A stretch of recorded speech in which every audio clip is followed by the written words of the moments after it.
Are you ready to save our kids? If children are the living messages that we send to a time that we will not see, Save Our Kids is an opportunity for you to be introduced to a few school and student helpers that will support each child's individual journey. If there is a space or a place to improve the lives of our children, we know a few families and business owners who have made it their business to answer the call for help and provide a solution to those quietly discussed challenges that impact our children and eventually us all. We could not just choose one kiddo to save, so we are asking for your help to reach more. Join Keeping Your Kids Safe as we identify some of the problems and share a few solutions that have been created just for you. Oh, I put my wrong thing. Hello, ladies. How are you today? Good. Hello. How are you? Good, how are you? I'm doing well. A little bit of stuff, little bit congestion, but we're just here because it's important for us to be here. And I'm excited because finally, you guys get to come and talk about your book and what you're doing, because that is what I've been trying to get you guys here, but it's been a little challenging. So our schedules would allow for the other one, but now today we're actually going to focus on you. So, yay, I'm excited. So let's see. Hi, Sindal. How are you? Welcome to the party. Whoop, whoop. All right. So, like as always, let's get started a little bit like this. All right. So, what I'm gonna say is that I always give the stats and the information for everyone to take a look at. And so, one of the things I want to acknowledge is that Autism Awareness Month, right? So, this is the month, and with that blue, the autism awareness, all the blue lights will go up, and all of the support people will come out and ask for all of those donations. We have information about that as well. The other thing I want to say is we love our teachers. Okay, it doesn't matter all the things that we say and do and things like that. Our teachers are part of our community, and it's extremely important to know this platform is not set up so that we are here to destroy, take down, or make people feel bad about the jobs that they're doing. What we're saying is that based on the information and the numbers, we know that you need help. The only way for you to get help is for us to be able to support you and let you know that we hear you and we see you and we understand that we do need to support you better. So as always, I'd like to let you know there's about 4 million teachers here in the United States that teach about 90,000 schools across the United States, with approximately 50 million children going to school. You guys are outnumbered. You need help. 55% of you want to quit. That lets you know that what's happening right now is not favorable or something that you want to continue. You're looking for other opportunities and ways to get out. Unfortunately, it's not as easy as that, right? Because we still do need teachers. So with 55% of you wanting to quit, I'm going to venture and say we need to do something different. I believe in the model that says that parent 1 is at home, parent 2 is at school. That's a co-parenting relationship, and your bonus parent is a community. All of those together will give us a healthy child, a healthy student, and a healthy member of our society. So if we take a look, if your school district has 180 school days, your children are at school for 1,260 hours in that year. That does not count for the time that they have to go elsewhere because of the parents not being able to be there because their work day is longer than their school day.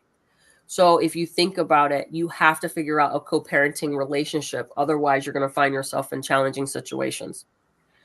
We have learned that we have special education at 7.3 million children out of the 50 million that go to school. That is significant, and that becomes a problem. And I have lots of great things to talk about today because I had a privilege to go and visit a school that showed me a different way of doing things. And man, wait until we hear about that. But for right now, we're going to go ahead and introduce our guest today, Christine Jones. I want you to come on up and tell people who you are and what you're about, because I think you are amazing. Well, thank you, Tabitha. Thank you for having me here today. And I'm glad I was able to participate because usually I am teaching during this time. So I was able to hop on, and sometimes like during my break time, I can like hop on for a couple of minutes and give a thumbs up or something like that. But now I can join you for longer. So I've been teaching for 30 plus years, and I have my background in special education and general education. And I'm a parent for 3 children, and I enjoy learning and growing in my field and helping others think outside of the box to be able to help their children and to be able to help other teachers with preventing burnout, as well as taking a look at the dynamics between home and school and building that bridge between the two with creative solutions and ideas. So then that way we can best help our students and give them the best support and best chance for success. Should probably unmute myself. That's pretty good. I like that. And the fact that you want to bridge the gap between home and school. That's kind of what we're here to talk about today, because that is something very significant. And it's time for us to do that, because this is first of all, it can be a lonely road, but it can be also very frustrating. So I'm glad you were able to join us today. Welcome Thank to you. spring break. Yes, thank you. All right, Kristen Norai. Good morning or good afternoon, everyone. I am Kristen Lynn Norai, and I am the founder of Inclusion Advocates and Allies, in addition to working with Christine on our new ventures. We will be talking more in detail about that in a minute with the bridging the gap between home and school and how we envision doing that. But I had the pleasure to co-author a book with her last year, and it has turned into so much more than just a book. It's just become a very unique project that's going to really change the future of education looking forward. And that's something I'm super excited about. Otherwise, I'm just super glad to be here. Thank you for having me. Awesome. Okay. So again, we know that what did we figure out? We figured out that autism shows that 1 in 36 children are now diagnosed with autism. And it used to be heavily on the boys, but now you're noticing that, first of all, it's a lot heavy into the families. Like, you'll have multiple children in the same family with autism, unlike what they said before. So before we really dive into this, I want to give out a special thanks to our friends at Helpopedia. Helpopedia is always one of those groups that are out there to help you. So if you have an autistic or a special needs child and you need a little bit more support, go ahead and scan that QR code and connect with those folks over there. They're here to help you with your planning for your college, for your average student, as well as helping you to bridge the gap in your special ed spaces. The other thing is, if you can just do me a favor and what did I say? If I can stop moving those icons, that will work out. Go ahead and scan that QR code and like and subscribe to the YouTube channel. You'll get more of the all of the episodes, and you can rewatch, replay things over there. Send us comments. We always love those. And then, so let's dig in. Here's my thing. I'm gonna say, let's see if this will work. This is not working in my favor. Anyway, let's try it anyway. Okay, so I had the opportunity to go and visit this school, man, down in North Carolina. Scan that QR code and give a donation. This is the thing about this. I went to visit them, and for the first time, I seen happy children, happy staff. I had 100% of the staff said they would not leave. They would have to drag them out of the school. Wow. The kids were happy. The kids were laughing, giggling. They were leaning into what they would naturally do as children, and no one was sitting there fussing and all this other things at them. They enjoyed their learning. The classrooms were smaller, which actually allowed for a little bit more. But I witnessed like something called March Madness, where they were able to, it's like mathletes, and they were just going at it. And it was so, I can honestly say it brought me to tears, because what I witnessed was what I did not know. I knew was possible, but could never experience it for myself until last week. And I seen parents hugging teachers. I seen parents coming to be a part of something. That means that the model that I talk about all the time when I say that it takes a village to do this. We all, it's all of us. We have to have home, school, and a community to build healthy children. And they proved it. And they've been doing it for over 30 years and are not getting the credit. I did not like what I noticed, which was they did such great things, and they're not necessarily getting the credit. They have a lot of enrollment into college. Like I think it's almost 100% actually go on to college, but all of them graduate, right? And they go and they're much stronger and healthier humans to join the force. And then they're independent thinkers and they like coming to school. Their mindset is different. They start their day. This part I love to death. It enter a contract every single day that says, I, as a student, agree to do X, Y, and Z. And there was a list of things that they agreed to do. And they acknowledged that out loud. But guess what? The teachers also had to acknowledge their part in it as well. And they actually went in and they said, and I agree to provide you X, Y, and Z, right? And so what that told me was education is a partnership. That's what I've been saying this whole entire time. It's a partnership. We have our children for 18 years if we're fortunate. The world has them for the rest of their lives. And that is greater than the 18 years that they spend with us at first. So if we do not provide them with the right information to move forward, how are they going to be successful in their lives? So when I met this team of teachers, we're going to have an opportunity to work with them. I was like, I'm going to scream from the rooftops. You guys cannot be kept this secret any longer, because they support so many, and even the little ones were so happy to be there. They were not disrespectful. They spoke eye contact. They were very kind, very respectful. And I was like in awe. And they had all these offerings. Now, when you go to the school, this is what you're probably going to see. And this is part of our conversation today. Just because we do things differently doesn't mean that we should be graded poorly. This school is doing it, and the scores actually show it. But the way that they do the scoring, it makes it look like the school is failing. The school has results that other schools do not have. Therefore, they are not failing our children. They are not failing our scholars. They're not failing our students. They're actually providing them a way forward.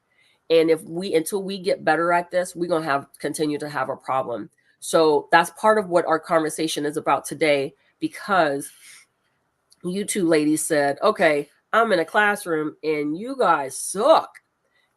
I don't have any support. And so you decided to create this book. So tell everybody a little bit about this book and why you chose to do it. You want to go first, Christine? Sure. So it really started off, it was after we were on, was it CJ's show? I think it was CJ's show. And we met after that, and we were like, there's got to be something that we can do in education that hasn't been looked at, or some way that we can improve it. And so we were talking, like taking a look at the parent end of it. And then we looked for a Venn diagram. So Kristen and I were both trying to search for one, and neither one of us could find a Venn diagram between these responsibilities between home and school. So in education, a Venn diagram is pretty much like the essential part that teachers do, or academia in this field. So it would be readily available for us to look at. So we were like, this is what we have to do. So we knew that we were going to do that part of it, which was a Venn diagram. And then we have the different cells. Do you have your book, Kristen, or do you want me to go ahead and show it? I don't have mine. Okay, I'll show it. So with that, we were like, oh, because both of us have, how many years of experience, Kristen, do we have? Over 55 years combined experience. So over 55 years of experience, we're like, oh, we'll just write down a couple of ideas. Well, it wasn't until we met with Mike and, you want to tell me some more people that we met with? Because obviously Raquel and some other people, we were like, oh, we just had a few things. They're like, oh, this is kind of complex. They're like, you need a table of contents or something. And we looked at it. We're like, oh, it can't be that bad. Not that hard. I'll show you the table of contents in a minute, because we were totally, here we go. There's that. And we're like, it can't be that hard to follow. And then we started putting down like everything that we did. It was really amazing. So that is the Venn diagram. And then this right here is the cells that it goes along with. If you can, there we go. It's hard to twist it for the camera, but there's the cells. And then the table of contents is here, first page. So there's a lot of information. And then the second page, and I'm going to tell you, this is like the tip of the iceberg of what we can do. And I was told that this is, there's the other page. So we have a lot. There we go. It's hard to adjust this thing. Anyway, because it's like it's a mirror. So I'm like challenged. Anyway, so we did that. And then I don't even remember where I was going with that. Now I have a bit just escaped my poor brain. You're talking about the parent focus group we had that came in, and we thought it was all very clear for the parents. And then they looked at it and went, this is way too much. This is too much information. Yeah. And too many questions that they had. And so we had to pare it down so much more. I think Christine and I would agree that writing the book was the easy part. It was the editing process and the getting it ready and formatting it and the rest of it and the publishing process that was the tough part. It was, it made sense to us when we wrote it. It was when we asked others to read it and explain that they went, you need a little more here or a little less there, or, whatever it might've been. I think too, what Kristen said too, we wanted to have parsimony with it. So putting it back to the simplest terms so parents could understand. Yeah. And the problem is that we've had 55 years of experience between the two of us. So we were really trying to simplify it so it would be a nice, easy read for parents, that parents could take this book and automatically open up the pages and be able to implement it all in once. And then I ended up sharing it with somebody that is in the education field, and she does parenting part. She's like, oh, my stuff is all piecemeal. This gives you, this book right here exceeded her parental expectations and just like what would suffice for her curriculum. So so then we realized we have, hence our book, Homeschool Connections. So we're going to be launching our parenting classes first, getting those nice and strong, making sure that we have a real strong scope and sequence. And then what we're going to be doing is offering schools that the same class, but with a twist on education. So then that way it'll be able to be bridged like this. So the teachers will understand what the parents are doing, and how they can support that, and the reasons why it's so important for them to have that crossover, that bridge with parents. Because we, like you said, we cannot do it alone, Tabitha. It takes a village. Yeah. We just spoke about that this morning on our new show that we had that kicked off, and I actually quoted you, Tabitha. I gave you credit for it. And I said, parent one is at the parent two is school, and parent three is your community. And that's the order it goes in. You need all of them to succeed. So I do love that. How many of us have really actually, so we can contribute our community and each one of our parents being able to match the right school. So I'll give you an example. I grew up in a household of creatives.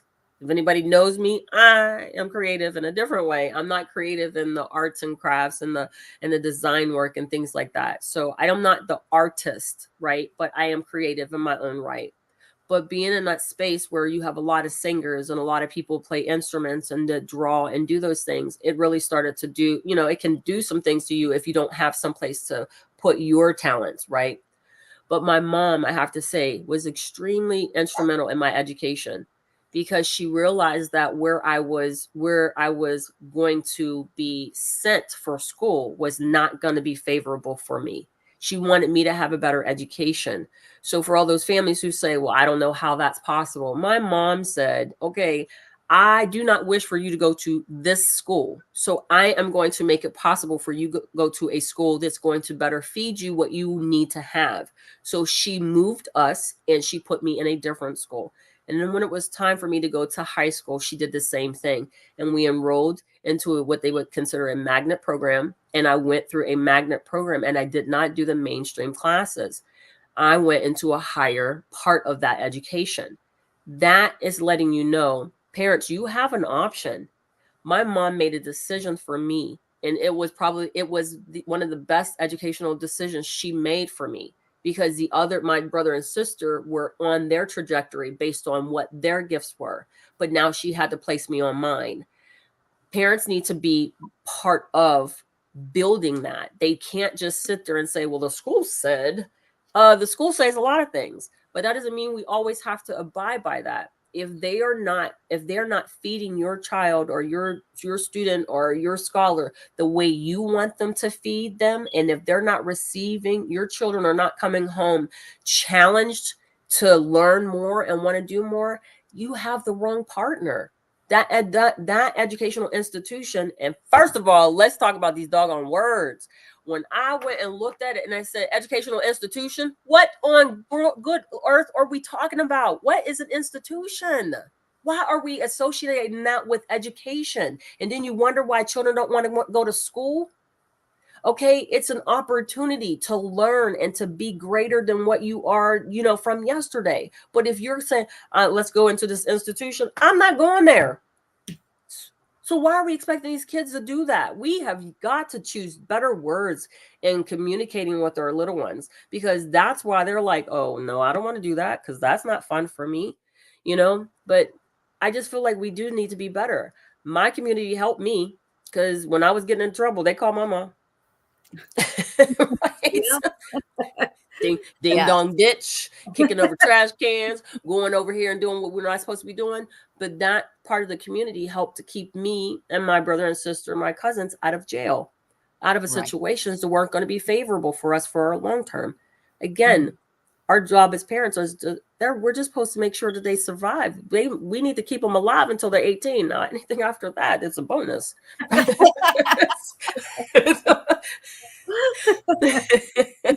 You done exceeded yourself if you get past 18. Past 18, I'm like, yes, man, we made it. Right? I like what Oily says. He was like, school is such a charged word. But again, it's easy to see greener grass elsewhere rather than to question existing spaces. Now, but here's the thing. Sometimes I love the fact that you said that, but sometimes the grass being greener on the other side is the answer to actually plant your own grass in your backyard. Yes. You do not always have to run, because what me and Christine are going to talk about this another time. We do not need to be part of white flight, right? We need to be part of the solution that says we don't like where we are right now. Mm-hmm. So what do we need to do to improve that? So it's let's plant some grass. Let's plant a tree. I love the fact that we see these little libraries. How many little libraries you have over there? They're everywhere in North Carolina. I'm in Texas, and they're everywhere down there. And in PA, where I currently am, I see them on. I think I've seen them on like every street, and I've seen one that has 3 tiers. Oh wow, we don't have no. So Kristen will have to go on a little adventure. So Kristen is staying with me. So we shall count our little libraries in our city. Yes. That would be interesting. Yes. Yeah. How many have you seen, Kristen? I don't know. I have a number that I have seen. Yeah. So what number would that be? 0 so far. Oh, that's terrible. We're going to go look for them. We're going to find some. Yeah, we're going to go on a field trip. Yes. If you don't see them, you should probably look to put one up. But I didn't even know they were doing them. I just seen. Oh, I'm going to start taking pictures then, because there's one at the top, right here at the top of the corner, and I actually put books in it, so it's good, and that's why. Okay, so Phil Vetrano. Hey, Phil, has a question for you, ladies. Yes, I see this. I think it's a great question. First of all, Phil, I I think it varies depending upon the kid's needs, but it really is not anything that should take any more time than normal parenting takes. And Christine, you can tell me if you disagree or if you think that it would be more. I think that, if we're implementing, with fidelity, the different parts that we have in our book, parents can pick and choose how they want to do that. They don't have to do all of it at one time. They could focus on one section of our book for a period of time and build upon that until they have a comfortable level, of amount of time. Because I know that is the immediate response is I don't have time for that. So we, I think, have really pared it down to make it so that it isn't too overwhelming to parents, in terms of bite-sized amounts to give them, and not have them feel so overwhelmed. So I'm going to go ahead and piggyback off of what you said. So I would suggest it's really not about like time. Like Kristen said, you could use it as a smorgasbord and complete the activities. So we have like stepping stones. So like if you're trying behaviors and we give you the morning nightly routines to try, and you're finding that your children are having behaviors and you're recording it, you're like, I don't know what to do next. We have that next step. So sometimes you're like, oh, my child has down pat the morning and night routine. So I know I could skip that step, but I could tap into like incentives or tracking behavior. So it's pretty simplistic. So it's not like a regular kind of notebook. So I'll just kind of like throw it up here. So then that way you can see how easy it's to read. Can you see it? Yes. Yes. Sort of. Okay. So it's pretty easy to read. And that's how each section is. It's actionable and doable. So, and then we have, I'll just go ahead and just throw up something else just so you can kind of see. So that way there's an example for the child to fill out. And then there's stuff for older children. And then there's calming area activities. So if your child needs a calming area, then you could tap into that. There's a behavior chart for more like early, like later on in elementary. So that's just like a sneak peek. There's parent pro tips. So you're like, I've got this, but how could I extend this a little bit further? So I'm going to tell you that this, and I remembered what I was forgetting. So this is, if you think of an iceberg, this is at the tip of the iceberg, the most simplistic that we could do, and for the most impact because it covers so many areas. Our parenting class will cover more in depth. So when you look at this, you're going to go, oh, well, I don't need to take that parenting class. But yes, you do. If you think you need it, and even if you don't, you'll need it, because Krista and I have already started our lesson plans for those. And so we're making it so it's education friendly, so that way you'll be able to utilize some of the terms that are used in education, and you can say, hey, what about my what do you do for tier 1 instruction? So is my child what is my child's tier 2? What group are they in? Can you tell me about, or is my child receiving tier 3 interventions? And if so, what are they receiving the interventions for? Or if you're like, gosh, my child needs more help, you can say, hey, is my child receiving tier 3 interventions? And if they say no, you say, why not? Right. So there's a lot that our program will cover. And so I don't know if you want to add anything more, Kristen, to that. I think you nailed that very well. And I love Ollie chimed in and said the book's like a buffet. You don't have to buy the whole pharmacy or all the herbs that you're. Hey, Ollie. And I love that. That is such a great way of describing. I think if a parent looks through and says, oh, wow, I need all of this, then that definitely is going to tell us that they're going to want and need our parenting class. Yes. They even need services beyond that. And that's, where we would be individualizing, services for people at that tier 3 level. But I think one of the things that we've done really well with the book is given parents a way to hone in on academics or hone in on social, emotional, and behavioral. It doesn't have to be all of it at once. It has been called a one-stop shop in terms of everything's kind of in there, and teachers and parents can pull out what they need to use, in the areas that a child's struggling, or in an area that they want to enhance a child. There's all kinds of ideas in the academic world of things that you can do to help support the academic growth of students. So that's one thing that I think would be just worth noting as well. What I will say is, it's very funny that you landed on social emotional learning. Okay, because I'm going to go back to the school again. You're like, what is going on? Let me tell you something. This group, this school, they do not teach social emotional learning to their students. They actually give it to the adults. So all of the leaders are going through social emotional training, all of that. And I was like, bravo. You know why? Because we've had this conversation before. It is not always meant for the younger ones. It is meant for us. When we got big feelings and we are angry, we put on our angry little goggles, and then we go out and we teach a bunch of little ones, and then all they feel is our energy and our anger, right? And so how do we get by that?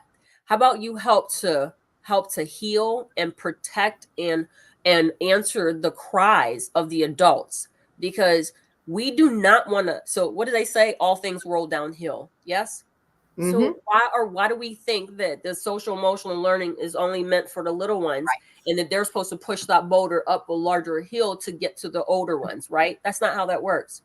If you teach from the highest level and say, okay, I have big feelings and I have these things that are going on. I hate the fact that that person was arrested and he didn't do anything wrong. I hate the fact that my mom just got arrested and she wasn't the one that was touching me, right? So all these different things, and you have a place for them to have conversations about them and say, okay, let's talk about this. It's okay for you to be angry. It's okay for you to be sad. Now healthy adults have the ability to have healthy conversations with little people so that you can continue to build a healthy child. But as long as we continue to say, oh, it's only meant for them. No, there's a lot of us that need some social emotional help. Mm-hmm. Help. We need help. COVID did a lot of damage to a lot of us, all of us, actually. It took something away from us that we didn't. I don't hear anybody really talking about. And those little ones are having a problem. Go ahead. I was going to say, you're absolutely right. I think that's something that gets very quickly overlooked. When we were in the throes of COVID, I was serving as an SEL coordinator, and my principal at the time actually said to me, I'm tasking you with the social emotional well-being of our staff in addition to our students, because it's just as important that we're checking in on them as well. So of course, that was something that I have always been very aware of. But I can admit, as an adult and someone with a growth mindset, that since I started teaching SEL about 12 years ago, explicitly teaching it, I have gotten stronger as an adult in my own social emotional learning. I've gotten more social awareness. I have more self-awareness. I have a better understanding of my flaws and where I need to do work. And that's something that, I won't take that for granted for anything. 12 years ago, I didn't know some of the things that I know now that I've learned through teaching SEL to kids. So I couldn't agree with you more that it's needed in all workplaces. SEL is critical to all of us. Basic needs, Maslow's basic needs say that we need to feel safe and protected and know where our next meal's coming from and have that trust level. If we can't do that, then where are we expecting to be able to grow from? We've got to be able to meet those basic needs before we ask students to move higher up in their thinking. And same for adults. I'm talking. You guys are on fire. Ollie, right in time. Thank you so much, sir. We need to also bridge between schools, right? Sharing good practices and letting people feel less alone. Let me tell you something. This school, they did what they did. They understood the assignment. So while I was there, she was like, public schools naturally allow children to isolate. They isolate, they allow bullying to continue. Let's just be honest. They allow the bullying to continue because you can stop that anytime you're ready. And then and they allow children to isolate. This school does not allow that. You'll never see a child where they're sitting by themselves. And when the CEO told us that, I was like, okay. I'm not gonna lie. I was just like, okay, we'll just wait and see. Cause that's kind of, cause people pay lip service all the time. So you're unsure. Well, while I was there, I didn't say anything. I was just like, cool. I'm glad we like this and whatever. But I seen a couple little people, and they were the littles, not 5, but first, second, third grade. And one of them walked out, and he was bawling, just crying, and the teacher was walking out with them.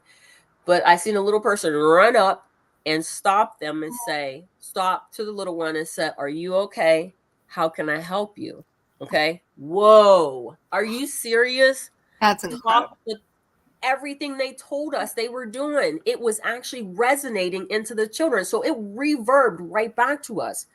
I walked away saying, why are not all the schools like this? Why are we having children feeling like sitting in a room full of people, feeling so alone, right? Yeah, I would. Okay, so I have the ability to create the kind of classroom I want to create. I've created that classroom, and I have children that are giving each other hugs. Like they said, how, do you need help? And another student said, yes. Well, that child was watched when the child comes up to me and gives me a big, big hug. He knew that she needed a big hug, and he gave her one of those hugs. You could just see her release. Setting up those classrooms are very important. I was telling Kristen about a story that I have children that as I'm sitting on a chair, they're saying, Mrs. Jones, your back is probably hurting now. Why don't you go ahead and have a seat? Or, I've noticed you sitting in this chair and that chair, and they don't look very comfortable. I have a student coming up and trying to rub my back. So, I mean, just think that my back is hurting.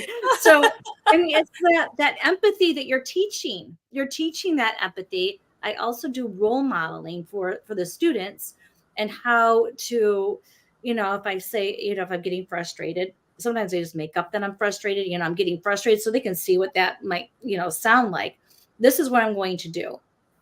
Or, and then that way you can work through it. I do deep breathing with my students, and I ask them what they need.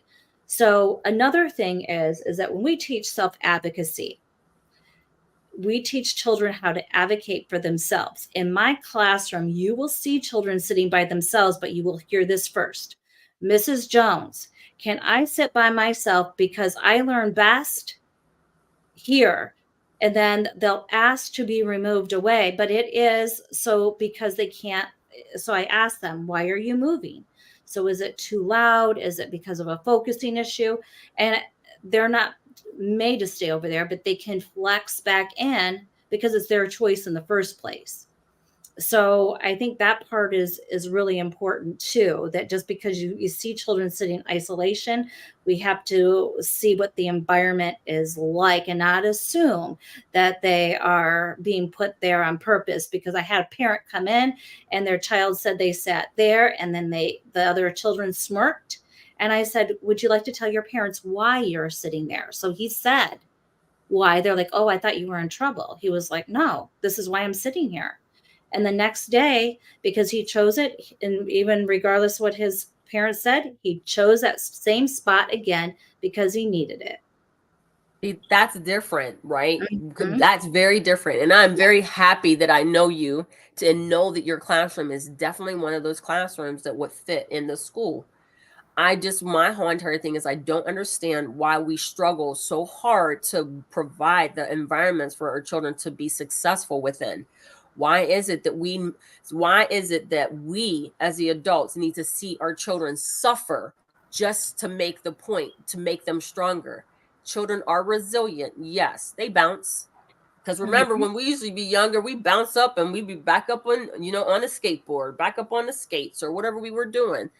But when we get older, we don't bounce it. We don't jump right back up so much. We don't get right back up. So why are we testing these kids out like that? That's what I don't understand. Probably, Chris and I have talked about this before. And Chris, I don't know if you feel comfortable with taking that question because you've we've discussed it. Do you feel okay with taking that? Yeah. I want you to repeat it for me though, so I can make sure I heard it right. I don't understand why are we testing these kids the way we are? We should not. Children are resilient, Right. but we should not test them in a way that says we're just going to test them to make them feel one way. But these schools, why are you not empowered enough to be able to provide the right environments for these children to thrive in? Why is it so necessary for them to feel like they have to suffer their way through it as a rite of passage? Because I think that's trash.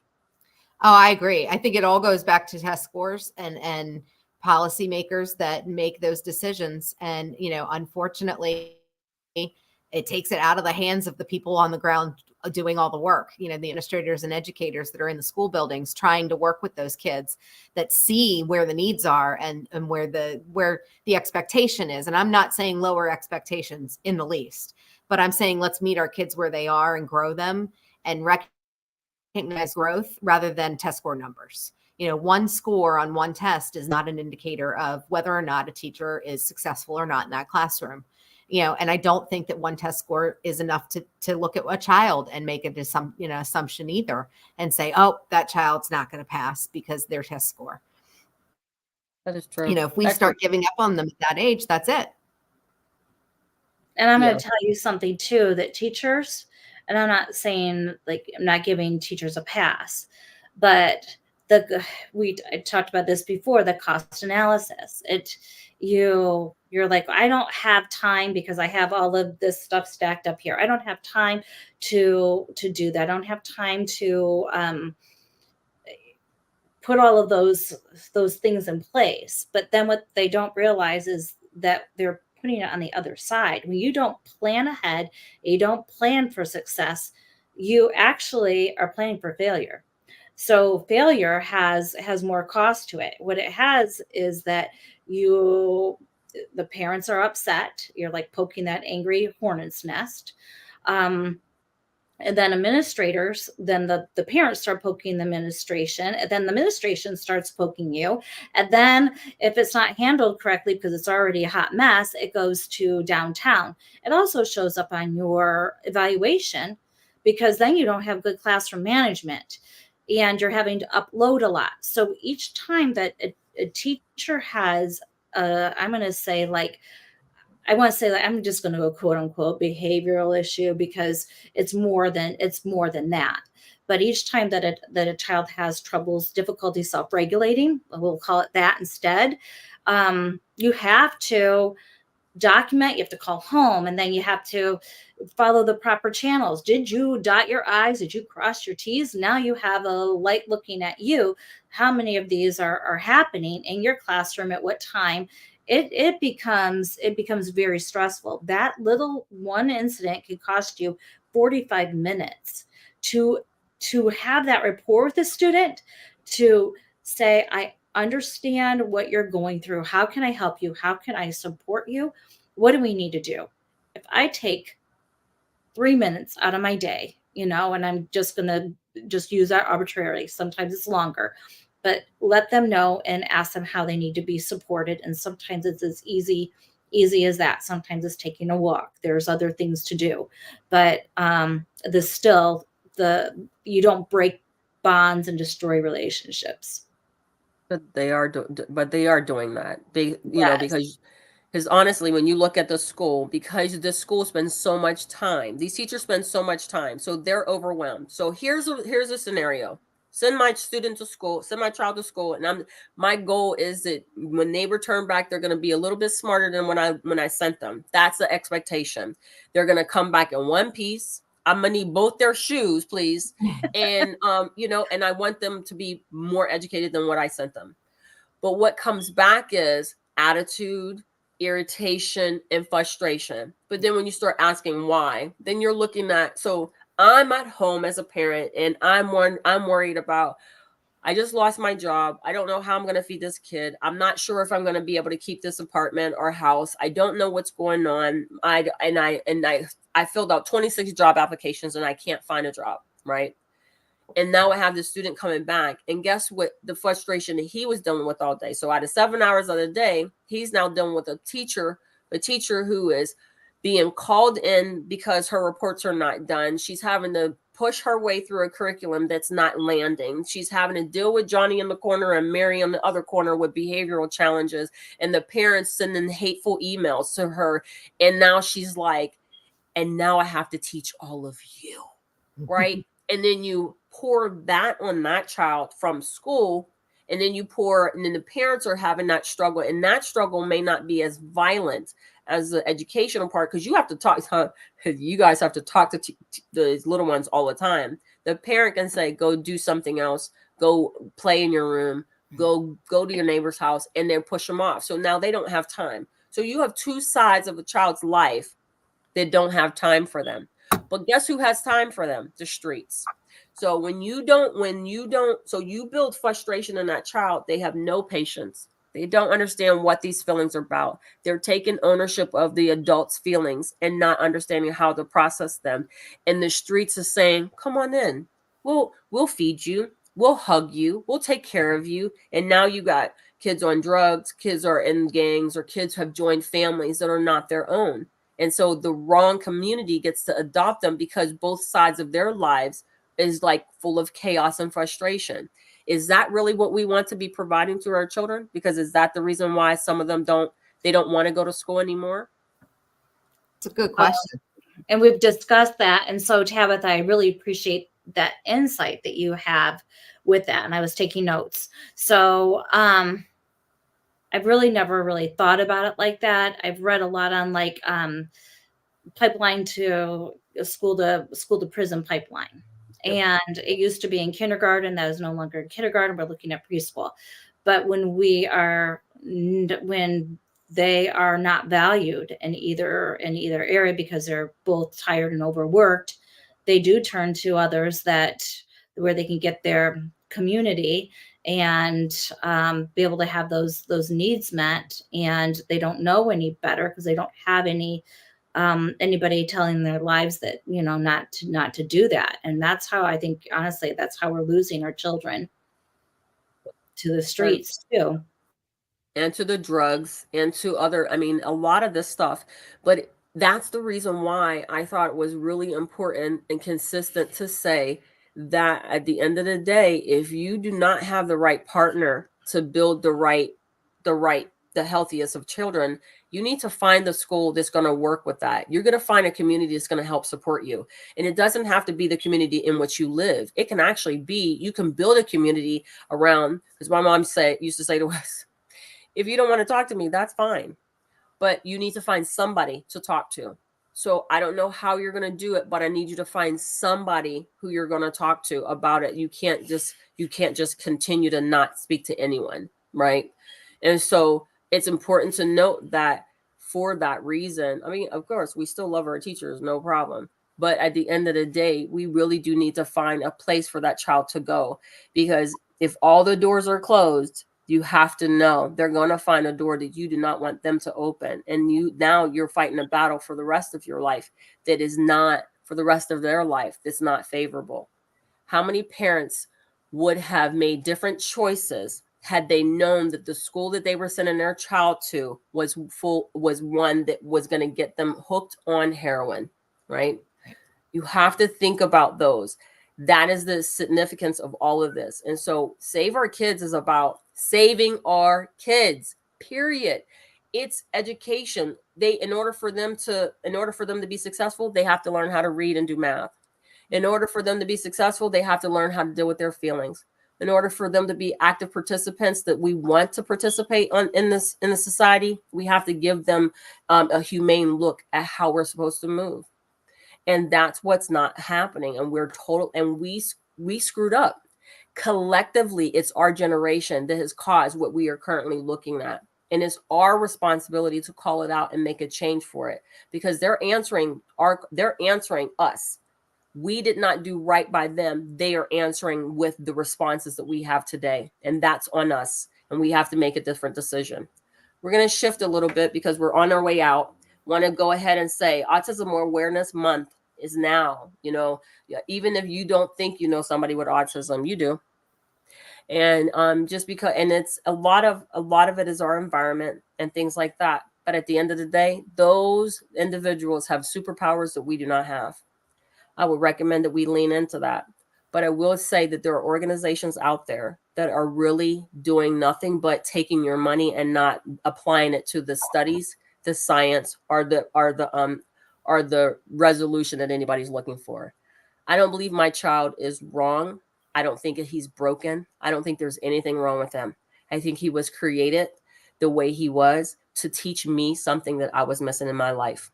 I will hope that everybody is thinking the same when it comes to their children, regardless of regardless of the ability that they have that is different from mine. Okay, it's not a disability; it is different from mine. So, pay attention to who you're giving your money to. Autism Speaks. If you look at the numbers, if you look at the information, if you pay attention to what you are looking at, you will learn that only 4% of their money goes to the research and to helping families. So what do you think is happening with the other percent? If only 4% is going to where they're claiming, then how many families are truly being helped? Be careful who you give your money to and make sure that you're building a community around your children. Go ahead, ladies, go ahead and finish out. I was just going to add with Autism Speaks, one of the other stats that we had talked about beforehand is that, 22% of what they make goes towards fundraising. It's their fundraising budget, but yet only 4% is going back to the families, just for comparison of, thinking about it from that standpoint too. But yes, anything people can do to support and help, people that are on the spectrum. I think in my career, it has gone from 1 in 100 to something to 1 in 36. So this is something that when I was in college, I was told I probably would never experience any cases of autism. I might work with 1 or 2 children in my career. And for the first 5 or 6 years of my career, I did work with 1 child on the spectrum, and that was it. Now, I'm sure there were others that were undiagnosed at the time. However, that huge increase that we are seeing, we need to be paying attention to that, as a society. I think that, 1 in 36 is a scary, scary number. And the fact that it's increasing as fast as it is, we need to be looking at why. And I'm going to piggyback off of what Kristen has said. So when my daughter, probably about a couple years before my daughter was diagnosed on the autism spectrum, it was 108 or 107, somewhere in that number. And then what I did is I started, because I like data. So I just started watching that trending, because I was noticing that it was increasing. So it would go to like 97, 98. And then I started to go into like the 60s. You kind of get the idea. So it's trending. And the scary thing is that a lot of these students are not diagnosed because we can only have a certain number of percentage of people on the, like classified as special ed, because they have to keep their numbers. So under a certain point, that's a conversation for probably you, Kristen, for later on, or you, Tabitha, but that's important, or for us to talk about it. But that's a good contradiction. Yeah, it is. And so the other thing is that with Autism Speaks, it was my daughter that brought it to my attention, and she read me the history of Autism Speaks. And she said people on the autism spectrum do not support it. And so we were checking out at a local place that had a fundraiser, and I said, has it changed yet? Nope, it has not changed. And I said, okay. And I told the lady there, we were not going to support that because this is what the organization supports. So then that's, why we weren't going to do it. Then the other thing is, it says Autism Awareness Month. That grinds me because it's a month. And it's not a month. People on the autism spectrum are not employed, and we are looking at numbers increasing. Let's put a finger to our brains, as I tell my students, just for a minute. What does that look like for communities? And how are you going to be able to financially support these individuals and sustain it. And we already have homeless problems in our country, and now we are having a huge uptick with autism. We have to do better. It can no longer be a month.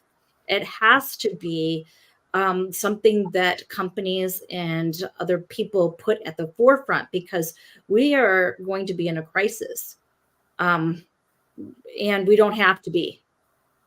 We do not have to be in a crisis, because a lot of people on the autism spectrum are gifted in ways that we are not. And we're not tapping into it correctly. We're not tapping into it.